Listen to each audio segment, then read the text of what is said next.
Halo, assalamualaikum warahmatullahi wabarakatuh. Kembali lagi dengan channel PKM Petani Kampung Modern. Pada video kali ini, mari kita bahas kenapa klon Tugusari sudah 2 tahun bahkan tahun ini jong sangat parah. Sebelum lanjut, mari kita intro dulu.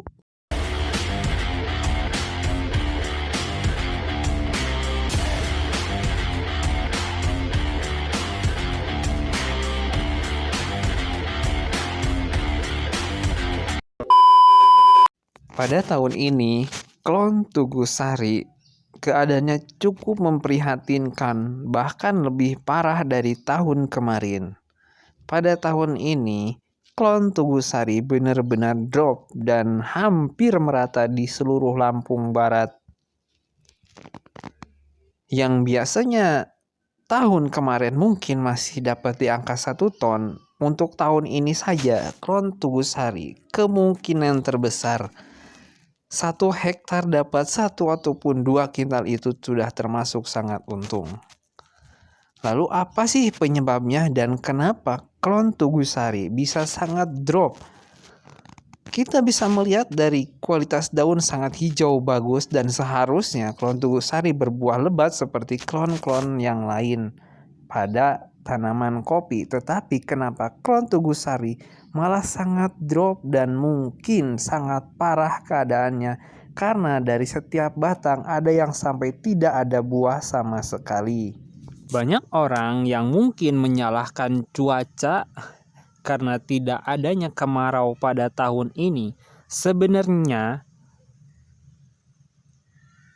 untuk menyalahkan cuaca itu menurut saya kurang tepat, karena ada di beberapa petani binaan SKM yang memang pupuknya bagus, klon Tugusari tidak terlalu terpengaruh buahnya, bahkan buahnya hampir sama dengan tahun kemarin.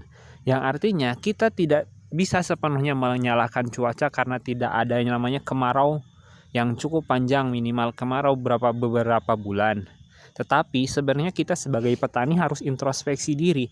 Di mana sih kekurangan, kenapa sih klon Tugusari ini malah tidak mau berbuah sama sekali? Sebenarnya ada beberapa faktor yang memang perlu kita evaluasi kenapa klon Tugusari ini tidak mau berbuah.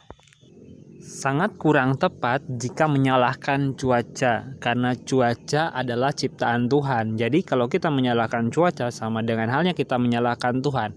Dan menurut logika saya, jika memang kemarau tidak ada, harusnya kita sebagai petani mencari solusi, bukan mencela ataupun menyalahkan yang namanya iklim ataupun cuaca. Sebenarnya ada beberapa pupuk yang bisa sangat membantu yang namanya fotosintetis.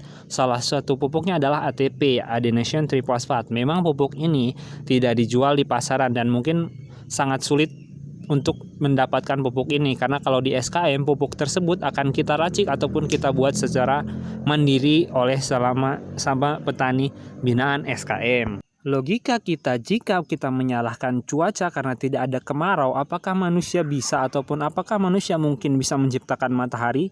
Kan ini sangat tidak masuk dengan logika. Jadi, sebagai petani kita harusnya mencari solusi, berpikir untuk mengatasi bagaimana sih kekurangan fotosintetis dalam cahaya matahari, bukan mencela dan terus mencela yang namanya iklim. Yang kedua, yang perlu kita perhatikan kenapa bisa Tugusari gagal dalam pembuahan adalah pemupukan. Pemupukan dengan tidak ada yang namanya musim kemarau, jelas kita harus merubah pola pemupukan.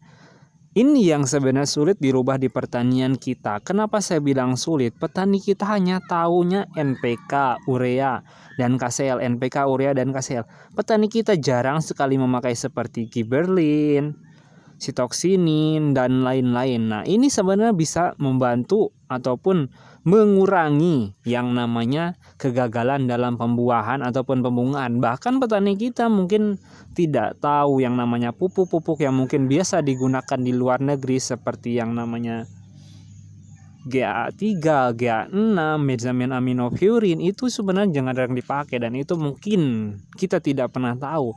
Sebenarnya untuk mengatasi kurangnya kemarau, kita harus berpikirnya adalah bagaimana kita melakukan pemupukan secara tepat yang nantinya Dengan walaupun tidak adanya ataupun kurangnya kemarau, kita bisa mengatasi yang namanya membantu fotosintesis pada tanaman kopi. Jadi, pemupukan juga kita harus rubah. Kita harus merubah pemupukan, misalnya untuk tahun kemarin kita memupuk ini. Nah, tahun ini kita harus merubah pemupukan tersebut dengan menyamakan yang namanya fase. Nah, fase ini adalah fase vegetatif dan fase generatif. Nah, ini benar-benar harus dipahami.